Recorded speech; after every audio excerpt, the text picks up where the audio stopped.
en dos entidades, particularmente Sonora y Oaxaca, dándole seguimiento al tema, ¿no?, que conversábamos y que platicábamos la semana pasada. ¿Cómo está, doctor? Buen día. Tal Lidia, un saludo a toda la audiencia. Buenos días. Gracias, buenos días. Cuéntanos este intercambio de la política social en dos entidades, Sonora y Oaxaca. Es parte y seguimiento de lo que platicábamos la semana pasada. Sí, fíjate Lidia que en esta ocasión viene el quinto foro de estadística y geografía para estados y municipios, herramientas para el desarrollo. Es un evento ya el quinto consecutivo que hace el INEGI, y se va pues a sedes, en este caso con la ciudad de Oaxaca, el estado de Oaxaca, y lo va a inaugurar la presidenta de INEGI, la doctora Graciela Márquez, así como el gobernador de aquel estado. Y bueno, se nos dio la oportunidad, la verdad, pues a ir a presentarlo por invitación, un trabajo, es este trabajo precisamente en el que vamos a poder mostrar, con este enfoque de hacer, decíamos la semana pasada, intercambios, ¿no? Intercambios de políticas, de programas. ¿Qué hubiera pasado si hubiera estado el gobierno, por ejemplo, de las políticas, más bien, ¿no?, fiscales o los programas sociales del gobierno de Peña Nieto actualmente, o los programas que se presentaron con el expresidente Andrés Manuel López Obrador en aquellos años, ¿no?, cuando estaba Enrique Peña Nieto. Y ahora lo que hicimos fue llevarlo a los estados. Entonces, este ejercicio que vamos a presentar de intercambios de política fiscal y social nos está mostrando cosas interesantes. Realmente lo que podemos platicar ahorita a la audiencia es que ¿qué habría pasado en el estado de Sonora si hubiera estado, por ejemplo, decíamos, el gobierno de Peña Nieto del 2014, como estaba el 2014, pero en años más recientes, en específico el 2022? Pues resulta que habría pasado algo muy similar como lo que platicamos la semana pasada. Ujú. El año 2014 habría mejorado los ingresos hasta por 30% en los ingresos más bajos, y curiosamente una proporción importante como aproximadamente el 18% vendría, de ese 30% el 18% habría venido por pensiones no contributivas, las de los adultos mayores. Son las de apoyo, no las del gobierno, no las contributivas.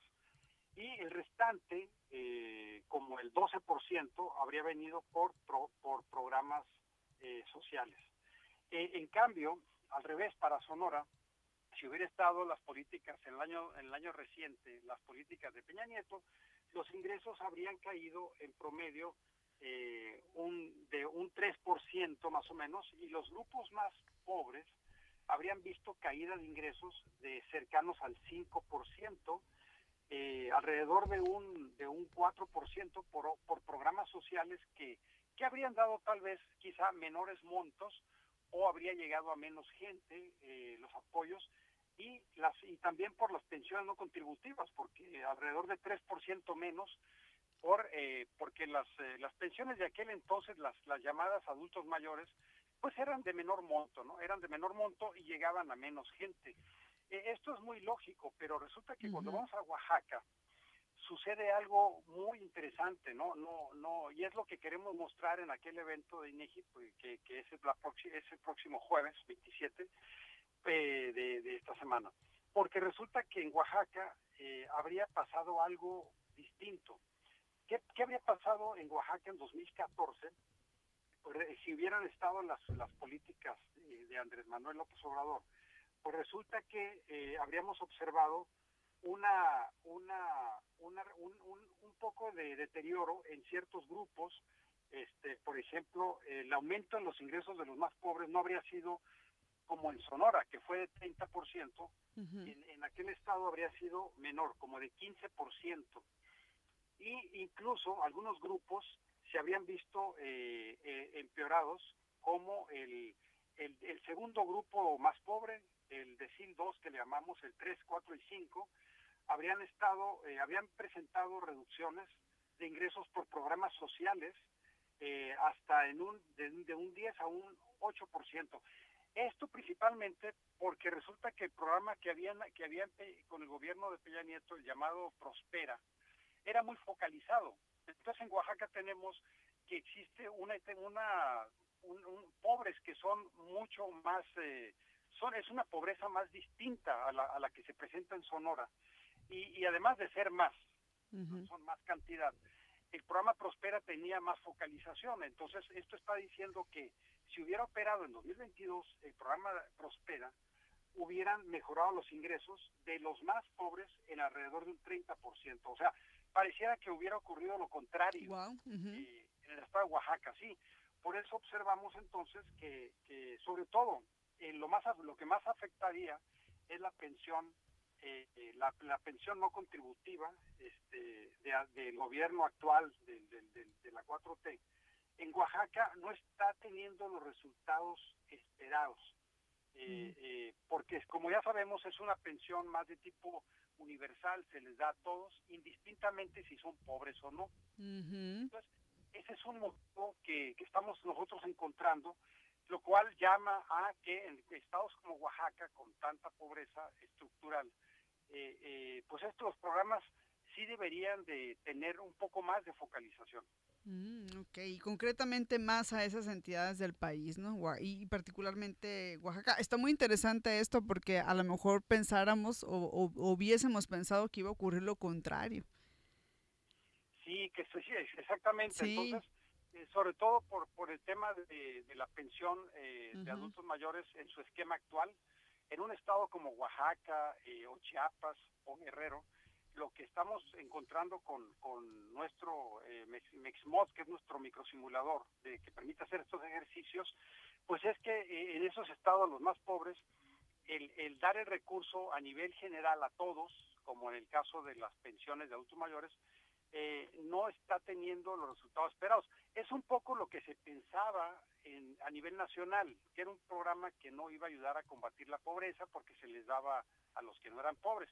Sí está ayudando, y es de los más importantes, pero curiosamente en estados con excesivo nivel de pobreza, son estados que siguen teniendo pobreza cercana al 60%, ¿no?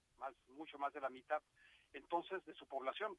Entonces ahí es donde observamos que habría que ajustar el tema de estos apoyos o dotarlos de más recursos para que realmente lleguen a los más pobres, ¿no? Que realmente lleguen a la gente que más necesitan. Muy bien. ¿Qué otro hallazgo se da a través de este simulador en este intercambio de la política social entre Sonora y Oaxaca? Bueno, por ejemplo, en Sonora sí se valida que la pobreza la reducción de la pobreza fue más pues debida a los programas sociales y entre otras medidas, pero como los datos que tenemos ya incluyen, por ejemplo, el aumento al salario mínimo, ese ya está dado. Entonces nosotros estamos observando caídas que tengan que ver más allá del salario mínimo. A diferencia en Oaxaca, una variable muy importante, por ejemplo, son las remesas. Las remesas que mandan los connacionales que se van a trabajar a Estados Unidos o Canadá. Por ejemplo, en el año 2022, las remesas están representando alrededor de un 5 hasta un 5% del cambio en los ingresos, o sea que favorecieron la mejora en los ingresos en el estado de Oaxaca, fueron las remesas, y le siguieron, por ejemplo, de los programas sociales, la pensión no contributiva. O sea, no quiere decir que no ayuda, sí ayudó, pero habría ayudado más si hubiera estado, como comentamos, la forma de dar los recursos focalizados, como los daban la pensión de adultos mayores de aquel entonces Prospera, ¿no? Entonces, pues, ¿qué más observamos? Que la carga de los impuestos es, por ejemplo, que también tenemos cómo están pagándose los impuestos.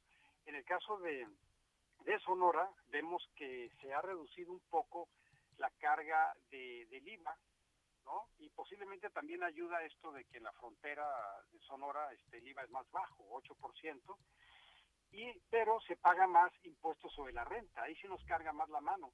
A diferencia de Oaxaca, el impuesto sobre la renta tiene un peso de menos de la mitad de lo que pesa en Sonora, de lo que nos pesa en Sonora pagar los impuestos a los que trabajamos, ¿no? A los asalariados, el ISR, ¿verdad? El impuesto sobre la renta. Entonces, esa es otra diferencia muy importante. En Oaxaca, los impuestos sobre la renta estarían en proporción de sus ingresos, estarían representando una menor cantidad, pero hablamos que una mucho menor cantidad, lo cual nos da a entender cómo los ingresos de los sonorenses son más altos y por lo tanto pagan más impuestos directos. Okay. Muy bien, pues muy interesante está este ejercicio que nos presentan mediante este simulador y este intercambio de la política social. Y hoy concretamente en dos entidades, ¿no? Sonora y Oaxaca. No solamente la distancia geográfica es amplia, ¿no? Sino también la situación, las condiciones, el desarrollo, el tema económico, en fin, está muy interesante este intercambio y estas datos, ¿no? Que arroja este mismo intercambio. Muy bien, ¿con qué cerramos, doctor?